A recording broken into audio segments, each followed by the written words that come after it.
محمد بن کثیر، سفیان، امیش، ابو وائل، حضرت ابو موسیٰ رض فرماتے ہیں کہ ایک شخص نبی کی خدمت میں حاضر ہوا اور عرض کیا کہ کوئی آدمی حمیت کے لیے لڑتا ہے اور دوسرا شجاعت کے لیے لڑتا ہے اور کوئی دکھاوے کے لیے لڑتا ہے، ان میں سے اللہ کی راہ میں کون ہے؟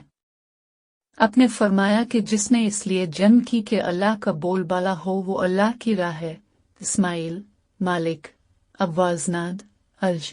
حضرت ابو ہریرہ رض فرماتے ہیں کہ رسول اللہ نے فرمایا کہ جس نے اللہ کی راہ میں جہاد کیا اور اس کی راہ میں جہاد ہی کی غرض سے اور اس کی کلمات کی تصدیق کے لیے نکلا تو اللہ اس کا اس بات کا ضامن ہے کہ اس کو جنت میں داخل کر دے، جس جگہ سے وہ نکلا ہے اس اجر غنیمت کے ساتھ واپس ہو۔ خالد بن یحییٰ، عمر بن زر، سعید بن جبیر، حضرت ابن عباس رض فرماتے ہیں کہ حضرت نے فرمایا کہ اے جبرائیل علیہ السلام، تمہیں کون سی چیز اس بات سے روکتی ہے کہ تم ہمارے پاس اس سے زیادہ آؤ جتنا تم آیا کرتے ہو؟ تو یہ آیت نازل ہوئی کہ ہم صرف تمہارے رب کے حکم سے اترتے ہیں جو ہمارے سامنے اور ہمارے پیچھے ہے، اسی کے لیے ہے۔ یہ حضرت کے سوال کا جواب تھا۔